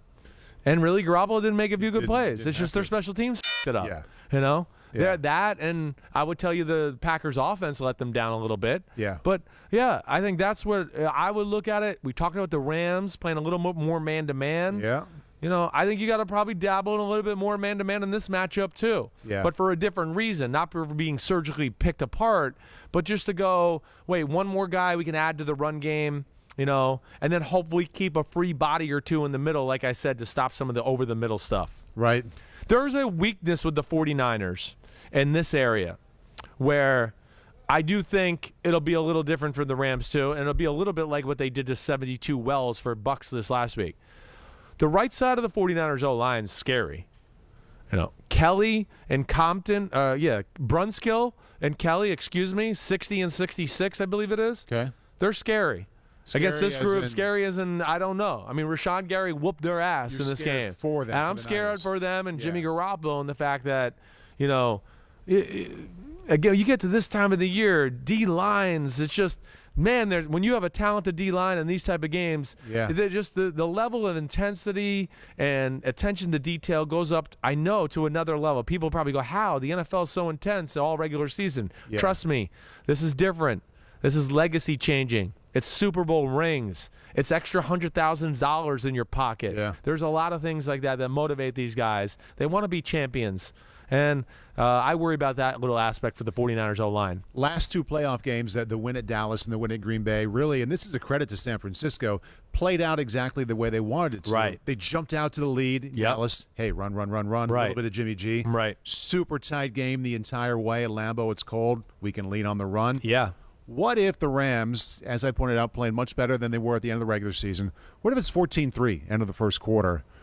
Do you see the Niners sticking with that run, or like, hey, Jimmy G, shit's changing a little bit here. It's going to be a lot more on you. 14-3, I don't think will change Shannon a lot. First quarter. Yeah, I don't think it'll change him a lot. Okay. He's going to get a little more aggressive, but he's not going to abandon the game plan yet. He's got great faith in his defense. Yep. He does, and he should. They're the best defense left in the playoffs, I think. I mean, it's them or the Rams. Yeah. All right, so you got that aspect. And I still think he knows, man, I know people, we're down by 11 and we got to throw the ball, but he's the kind of guy that's different in football where he goes, well, my best way to get explosive plays are in the run game still. Yeah. Give Deebo Samuel the ball on one of my cool runs that I drew up in the lab this week with the pen and the pad. Yeah. And do all of that. So that's where I don't think he'll give up. It's going to get scary. Yep. And you go to 21-3. A 21-3 third quarter. That to me is where, he's going to have to start thinking about, I'm going to have to throw the ball a little bit more than I'd like. And they're going to just have to trust Jimmy Garoppolo and hope he looks like he did at the end of the Rams game in Week 18. Right. Where he drives them down for a clutch touchdown drive to tie the game and help them to go on and win the football game in general. Other side, giant kudos to the Niners defense. This is 2 weeks in a row. Yeah. Last week, number 1 scoring offense in football. They're held in the teens. This week, the likely MVP, Aaron Rodgers, finds success right away, and then none the rest of the game. Right. What specific credit are you giving them on that side of the ball for what they just did? I just think it's the, like I said, I think it's the most sound. I think when you encompass it all, I think it is the best defense. It's close with the Rams. The Rams are a little different because they'll be a little bit more creative and take a few chances and things of that nature to where you can make a play on them every now and then. The 49ers play a style of they don't take a whole lot of chances. They go on, wait, this is our defense. Here's cover 4. We adjust that cover 4 rules according to how you play every week. You don't know exactly how we're going to play it. They're really good with their rules and then throwing you some curveballs. Again, it's a scheme that's related or, in the Seattle scheme. But they don't play Seattle cover 3 a whole lot. They are a quarters team that might, wait, it's half to this side. It looked like quarters, it's half. But they put a lot of pressure on their front four and their two linebackers to sometimes be outnumbered in the run game. They're very good at disguising. Yeah. It is 3 deep. There's an extra man in the box. Set hut like we talked about last week, and they drop out and it's cover 2. Right. Or the opposite. They do all of those things. They're as good as passing off, players in zone coverage as any team in football. To me, them and the Titans were the two best at it. So that's where they're really good on that side of the ball. But to me, they had great feel for what the Packers wanted to do. First off, they said, F you, we don't care about your run game. Yeah. All right? They did what we would say, like what the Bucs should have done. Your run game's good, but it's not great. We're not that scared of it. Right. We're more scared of Rodgers and Adams and what that can do. So they erred on playing pass defense more times than not, which I agree with. And then they have a front four who's scary, like the Rams. It's scary front four. It really is. And they're amazing with how they couch their coverages and how they break things down. Well, let's see that. Yeah. Let's go early second quarter. And really, after that first drive, Chris, there are so many drives. You're thinking, There were more. Is it more about frustration than production for the Packers? A little that. I think, the 49ers settled in. The first drive, again, don't ever come away watching the first drive as a fan and go, whoa, no, this is the way this game's going to go. First drive is the ultimate defense. Wait, we don't know what they're going to do. We might be a little conservative early to feel it out. Offense going, I got all these cool plays. You don't know what's coming. Here we go. So it can lead you to thinking like, oh, no, they got him. Yeah. Listen, I was watching this and I went, that wasn't a good look for the 49ers. No. But I think they played kind of conservative in the first drive. Rodgers then made a few plays. I still look at the play with Mercedes Lewis on the second drive. Like, listen, the Packers, if they could have got up 2 scores, who knows what would have happened. I think they probably would have won the game, but they could never get up 2 scores and really force Garoppolo and Shanahan to have to drop back and throw the ball. Yeah. They never were forced into that. They dropped the ball between the special teams, offensively, all of it. And yes, the 49ers, the game went on. They might as well have been in the huddle with Rodgers. They're all over everything. And what I'll say about Rodgers is, and what's disappointing is, he made no jaw-dropping play the whole game. Mm-hmm. He never made one play that you went, that's going to be the play that's going to get him over, or they needed that to change the momentum. Never. And a little bit like Brady, where I feel like the pass rush early got to him, and he was way too conservative and wanted to get the ball out of his hands too quick on a number of plays. Little jumpy, maybe? Little jumpy again, just like the same word. You're right. It's jumpy, where you go, hey, early on, I get it. Just getting used to the game. Okay, it's Bosa and Armstead. They're dangerous. And, hey, first guy's not open. Let me just get the check down. That's cool. But there was a handful of plays as the game went on where I went, you're protected.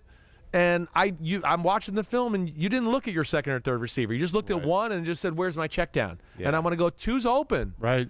And it didn't happen a ton, don't get me wrong. But enough. But it's Aaron Rodgers, too. Like that, I hold him to a different level of respect and expectations. And as his play during the season, it should lead you to that. And, sometimes numbers don't tell the whole story, but a guy who's flirting with 70%, throwing 37 touchdowns, 4 picks, it kind of screams, okay, maybe he's being careful.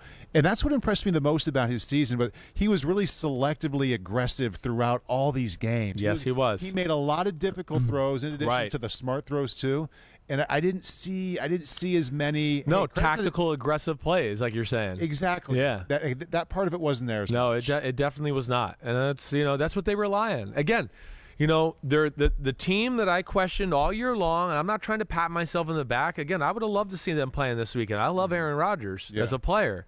But they're the team I said all year long, can you really get to the Super Bowl on just executing and we're not going to make the mistake? Yeah. Right? That's how I felt the team they were all year. It's great in the regular season. Yeah. But as we've seen with all these other games, you need some guys that make some plays every now and then. Yeah. They got to make a play. And they didn't make a play and then had 2 or 3 blunders in execution. Right. And all of a sudden, it's a playoff game, we're losing at home. Yeah.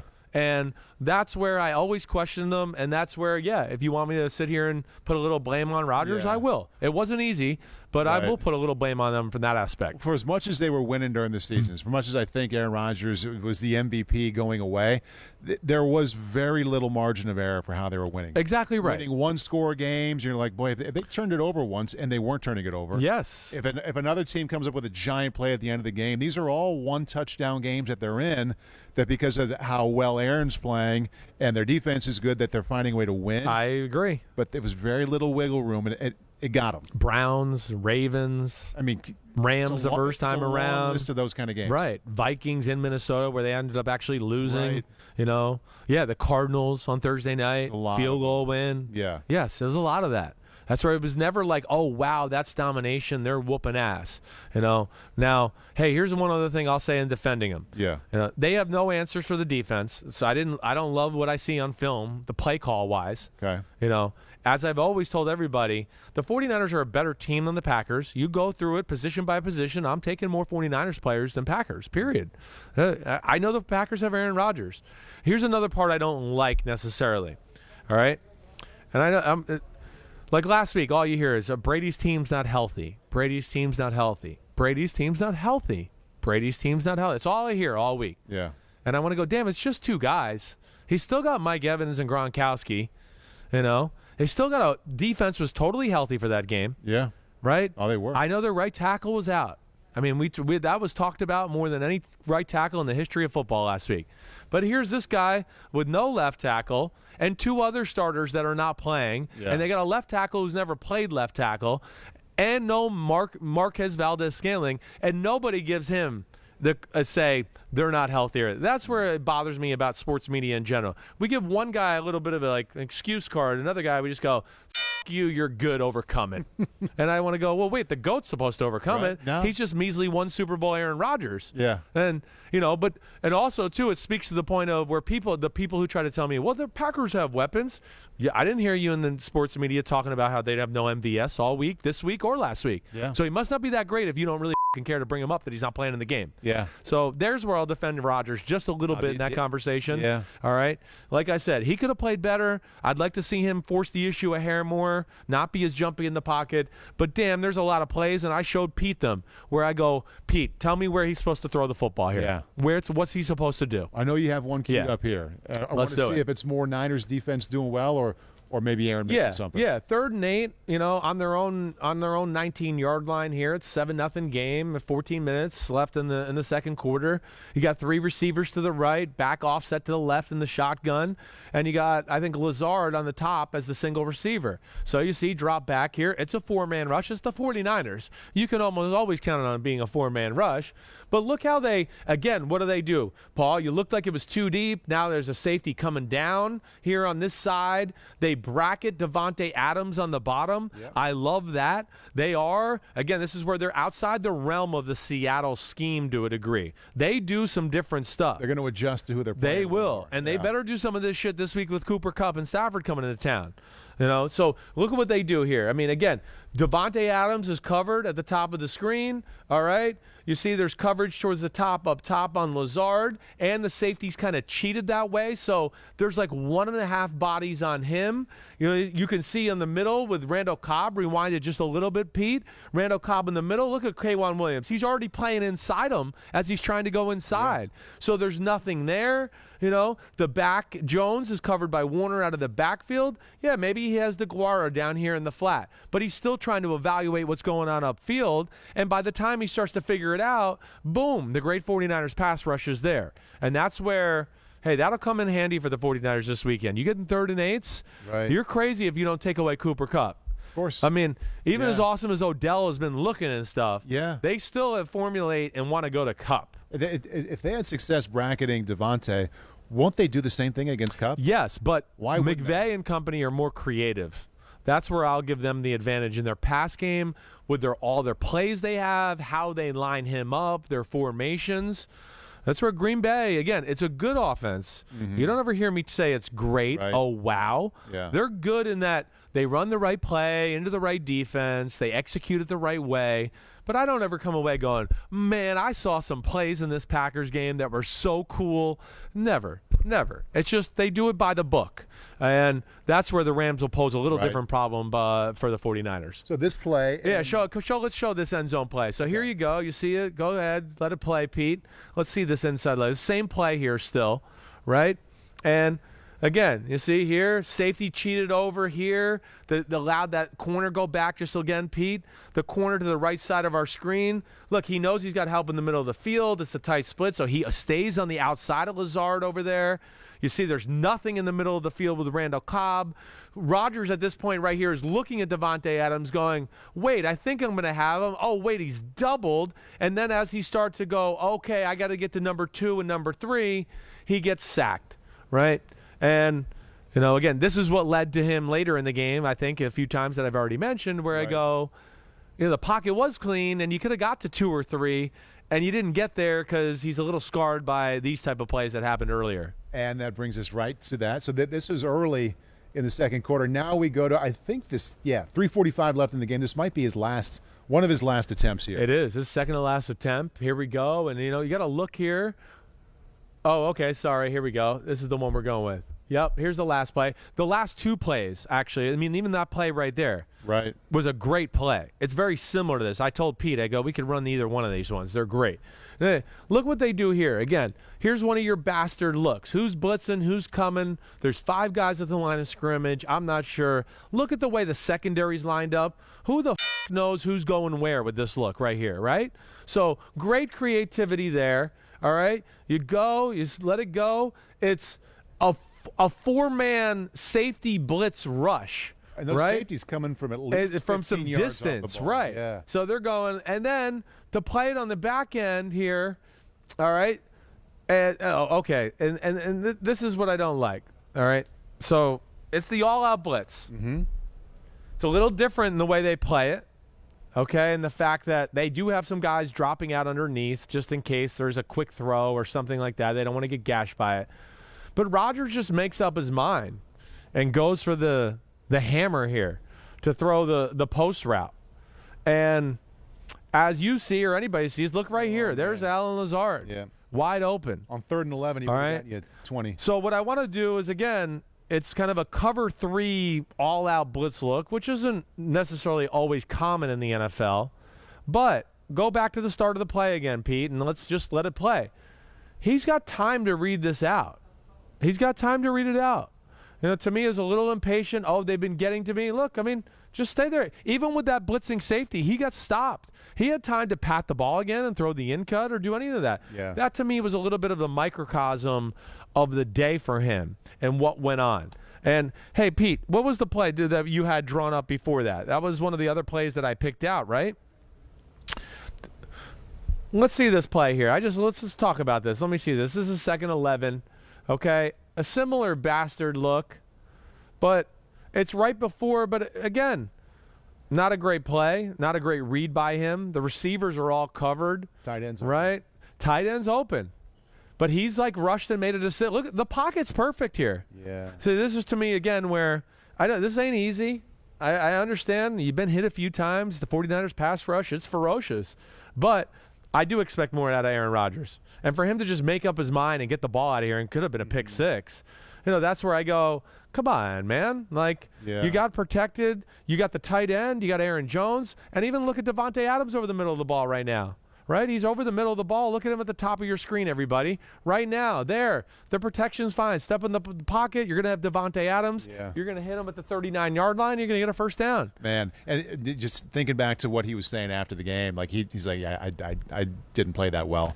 These last couple plays are probably where his mind is going. His idea, our idea of him playing well is it's special. We all know that. Right. Yeah, I think he does hold himself to a high regard. We do. I mean, you can tell I am. Yeah. But, yeah, those are plays where I'd go, he makes those almost all the time. Exactly. Back to back.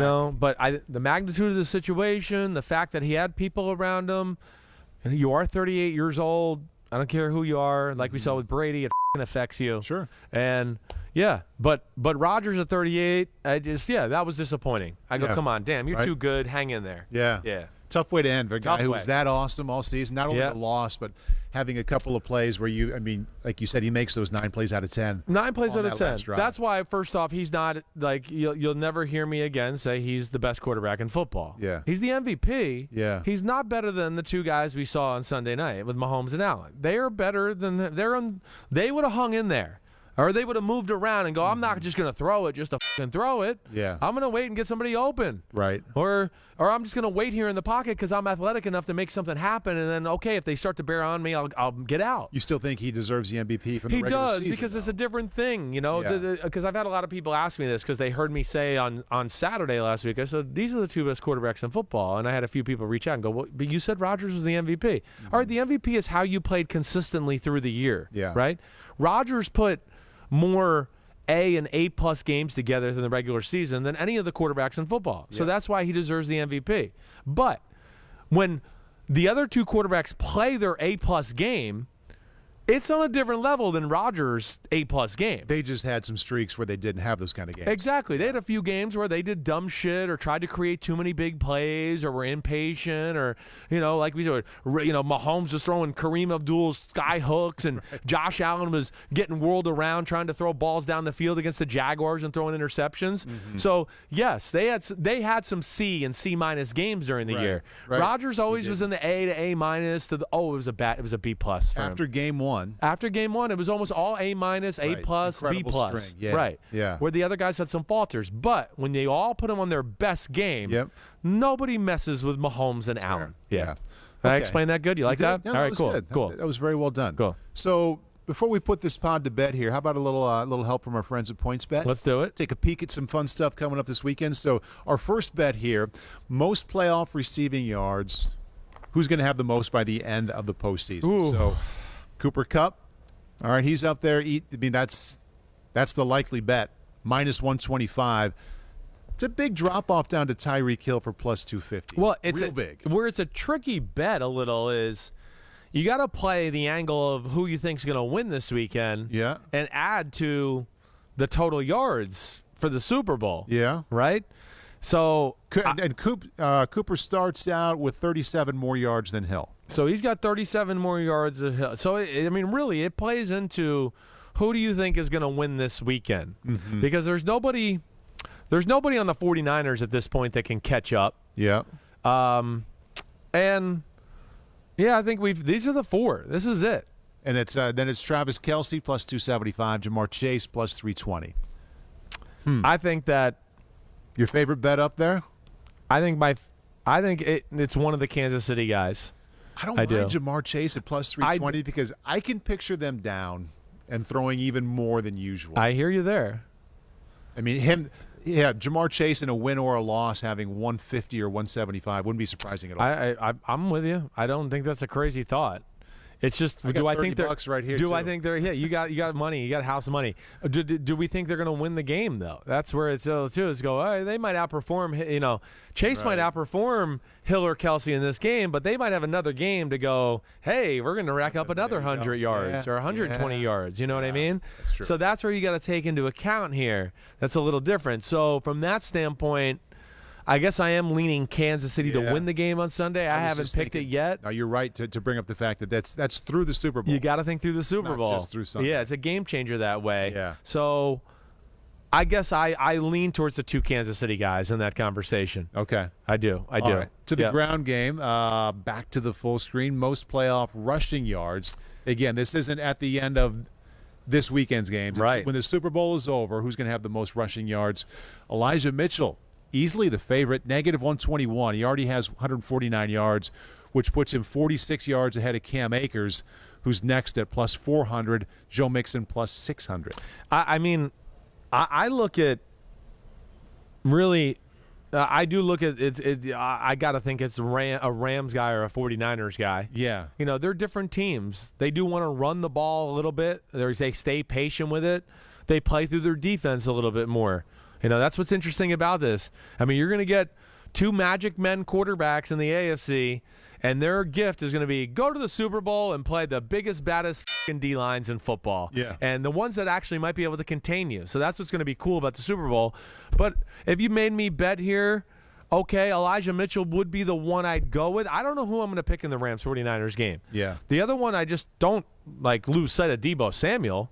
Yeah. Deebo Samuel's the one where I go, if they get to the Super Bowl and play the Chiefs or the Bengals, I mean, he could go off for 130 yards rushing in that game too and close the gap. So I guess what I'm saying is I look at a Rams or 49ers, more of the Mitchells, Akers, and Deebo Samuel. One of those three, to me, would be the smartest bet. If somebody was going to make me bet my coveted hard-earned $30 I have buried underneath your bobblehead here, I think I would go with Cam Akers because I think the Rams will win. You're going to go with the Rams, right? Yeah. Right. That's what you're playing with this one. Again, it's just like the receiver one. You got to play a little bit who you think's going to win the football game and add to that stat total in the Super Bowl game. Right. Thinking of PointsBet, we've got a little PointsBet. more work to do here. You know it. With our friends at PointsBet. They always proud to be partnered with PointsBet, okay? And now PointsBet, as usual, has a great sign-up offer for Unbuttoned listeners for the final games of the NFL season. Download the PointsBet app, which is really cool. I use it, all right? And use code Unbuttoned to sign up, all right? So download the app. It's really cool. It's easy to use. I use it. I got my SIMMS booster bets, 2 for 2 last week. I'd like to thank everybody out there. PointsBet probably doesn't love that, but okay. They made the deal with me. But okay, and this is the cool thing about this. Use code Unbuttoned, bet $1 on any NFL game, get $125 in free bets if a point scored. If 1 point is scored, you get $125 of free bets. Wow. Don't just bet this football season. Live your bet life with PointsBet. Wow, that's a big invite to come in and start doing I mean, come on. Right? Come on. You add that to the SIMMS booster bets, damn, you could be swimming in cash here. Pete says double my $30. I got the really A.J. Brown over last week. Yeah. Which was just easy money. Easy. Yeah. Right. I took the house down. And then I took Odell Beckham Jr. with the over, too. Yeah. Those are my two. I hit them both. I got to come up with two for tomorrow for a championship game weekend, so we'll see what I do. It's a nice invite. I had a friend back home who went to Vegas a lot. It got to the point where Vegas was bringing him out. I mean, these guys exist. That's when you know you're doing Come on good. Out. Stay Here's in this the plane. awesome room. Yeah. And I was like, it's kind of cool, but they must be counting on you losing a shit ton of money. 100. I mean, 100%. Right? No doubt. I mean, Please come back. The problem is he's already them over hundreds of thousands of dollars. But they know the odds are with them. They know that. Yeah. Free room. Drink all you want. In fact, drink more so you get stupider and drunk and make more bad bets. So special weekend coming up before we go because you're not in the studio. Yeah.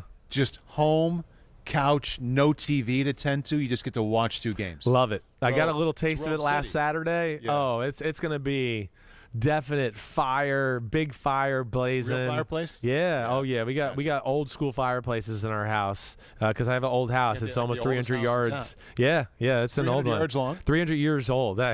Not it's and 300 yards long. Damn. I don't think it's that long. You wouldn't even know I was there. It's a neat house, but yes, that's what I'm going to be doing. I can't wait for Awesome. it. I can't. Last weekend was amazing. Yeah. It's hard to top that. Yeah, I know. But the magnitude, I think the matchups of these games are really cool. Yeah.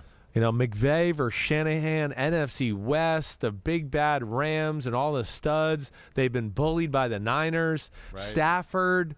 Oh, my gosh, he's got a team. Maybe he is actually good all these years. He's got some support.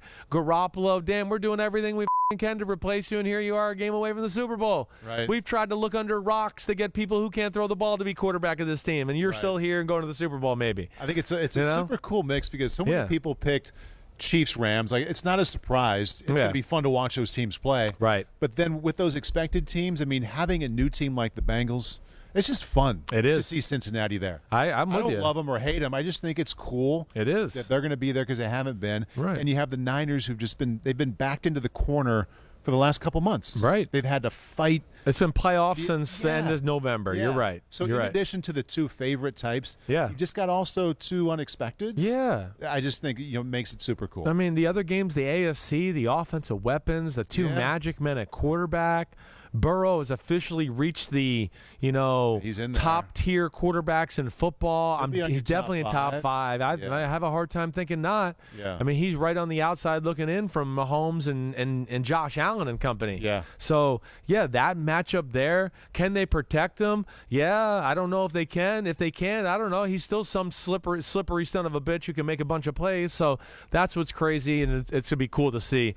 Either way, we should have a good Super Bowl matchup. Right. Good to see you. Thanks for the $30. Who are you going to pick? Because you're not. I have to pick tomorrow on the podcast. Go ahead. I want to hear Paul Burmeister's Super Bowl matchup right now. I would like to have upsets in there. I can see the Rams winning by more than a touchdown. Yeah. And I think the Chiefs win a high score. You're going Rams-Chiefs. All right. Well, that'll be a good Super Bowl nonetheless. That should be a lot of fun to watch. And you are picking tomorrow? I pick tomorrow with Florio, PFT PM. Check that out. Joint collaboration. That's what we do. Me and him are really tight. But check us out. That comes out Thursday.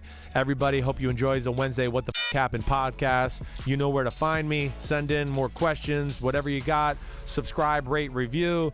NBC Sports or YouTube/NBC Sports if you want to see these videos. All right, peace out. Enjoy the rest of your week. Paulie, you the man. 300-yard house. 300-yard house, big house. Peace out. See you.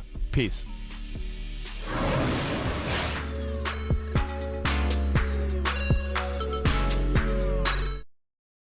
Yo, what's up?